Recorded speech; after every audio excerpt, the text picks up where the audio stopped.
रिश्ते भरोसे की नाजुक डोर से बंधे होते हैं, पर जब शक का तूफान आता है तो ये डोर सबसे पहले टूटती है।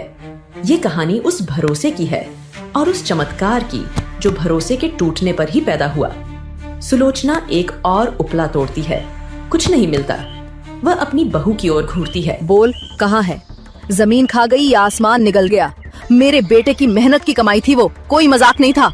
माँ जी, मुझे सच में नहीं पता। मैं क्या बताऊँ? झूठ, तेरी आंखों में चोर है, मुझे सब दिख रहा है। आज या तो वो नथ मिलेगी या तू इस घर से जाएगी। खोज जल्दी। सुलोचना हताशा में आखिरी बड़ा उपला उठाती है और उसे पूरी ताकत से जमीन पर पटक देती है। उपला टुकड़े टुकड़े हो जाता है। उपले के टुकड़ों के बीच धूल में सोने की एक चीज चमकती है।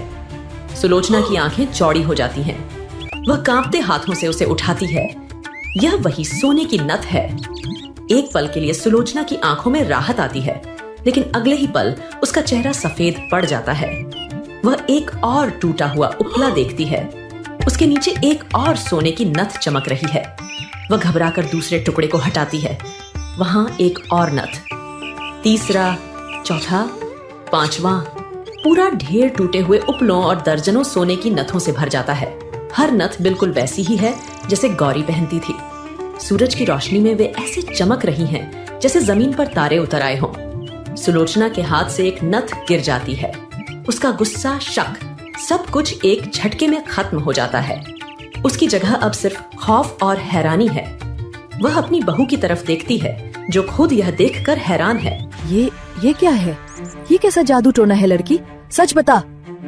गौरी के आंसू अब डर के नहीं बल्कि भक्ति और आश्चर्य के हैं। वह हाथ जोड़ लेती है। ये जादू नहीं है माँ जी, ये भोलेनाथ का चमत्कार है।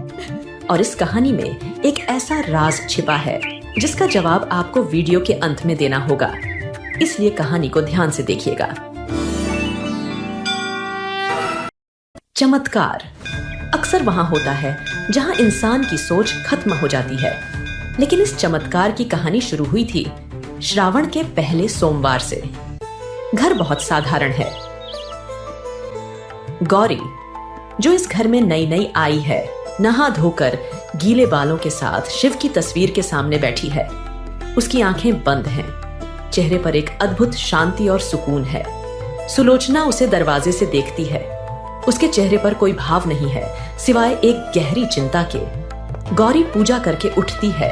वह अपनी सास के पैर छूती है। माँ जी, आज सावन का पहला सोमवार है। क्या मैं पास वाले शिव मंदिर में जल चढ़ाने जा सकती हूँ? बस अभी होकर आती हूँ। सुलोचना का चेहरा सख्त हो जाता है। मंदिर? क्यों? घर में ये जो पत्थर रखा है, इस पर पानी डालने से भगवान नहीं मानेंगे क्या? नहीं माँ जी, वो बात नहीं। बस सब औरतें जाती हैं तो मन। सब औरतें जाती हैं क्योंकि उनके मर्दों की कमाई इतनी है कि वो दिन भर भजन कीर्तन कर सके। हमारा क्या? तू मंदिर जाएगी, 1 घंटा लगाएगी, खेत कौन जाएगा, उपले कौन थापेगा? और गांव वाले देखेंगे तो क्या कहेंगे? कहेंगे बुढ़िया खुद खट रही है और बहू मंदिरों में घूम रही है। नहीं, कोई जरूरत नहीं है। काम पर ध्यान दे। भोलेनाथ को खुश करना है तो 2 रोटी ज्यादा कमा कर ला, वही सबसे बड़ी पूजा है। गौरी का चेहरा उतर जाता है। वह चुपचाप सिर झुकाकर रसोई के काम में लग जाती है, लेकिन उसकी आंखों में एक गहरी उदासी छा जाती है। गौरी कुएं पर पानी भरने आई है। उसका चेहरा अभी भी उदास है। तभी गांव की कुछ महिलाएं रंग बिरंगी साड़ियां पहने हाथों में पूजा की थाली लिए वहां आती हैं। उनकी थालियों में फूल, बेलपत्र और जल का लोटा है। अरे गौरी, तू यहाँ? हाँ, चल जल्दी कर, मंदिर के लिए देर हो रही है। आप लोग जाइए सुधा दीदी, मुझे घर पे बहुत काम है। काम तो रोज का है बहन, आज तो सावन है, भोलेनाथ को जल्दी चढ़ाएगी। तेरा तो नया नया ब्याह हुआ है, तुझे तो सबसे पहले जाना चाहिए। गौरी की आंखें भर आती हैं। जाना तो मैं भी चाहती हूँ, पर माँ जी ने मना कर दिया। महिलाएं एक दूसरे को देखती हैं। वे समझ जाती हैं। सुधा गौरी के कंधे पर हाथ रखती है। तेरी सास भी ना बहुत डरती है ना तू। एक काम कर, तू रोज इसी समय पानी भरने के बहाने कुएं पर आ जाया कर। हम यही मिलेंगी। यहीं से साथ में मंदिर चलेंगे और साथ में वापस आ जाएंगे। किसी को कुछ पता नहीं चलेगा। लेकिन मेरे पास तो पूजा का सामान भी नहीं है। अरे पगली, भोलेनाथ को सामान नहीं भाव चाहिए। तू बस चल, मेरी थाली से एक फूल चढ़ा देना, सुधा के लोटे से जल भी।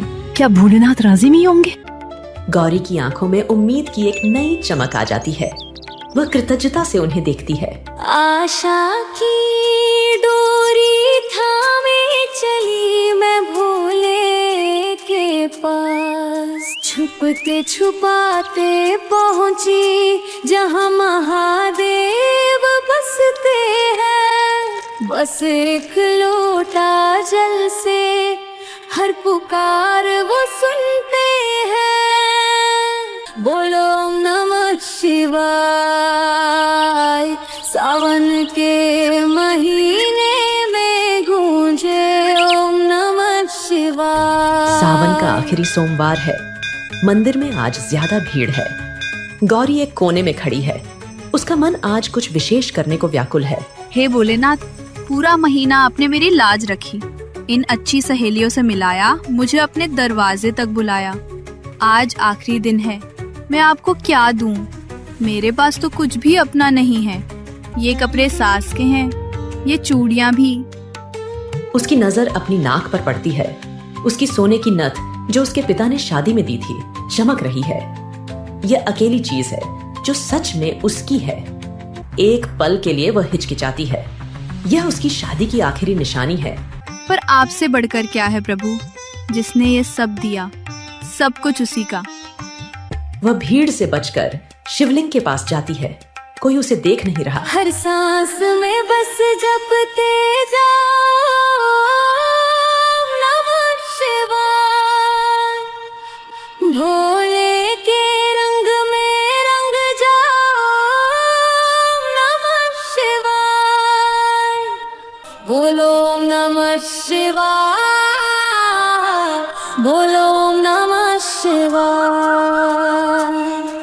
गौरी का यह त्याग और अटूट विश्वास अगर आपके दिल को छू गया हो तो इस वीडियो को एक लाइक जरूर करें और कमेंट में पूरी श्रद्धा से लिखें ओम नमः शिवाय। खेत में दर्जनों सोने की नथें बिखरी पड़ी हैं। सुलोचना जमीन पर घुटनों के बल बैठी है।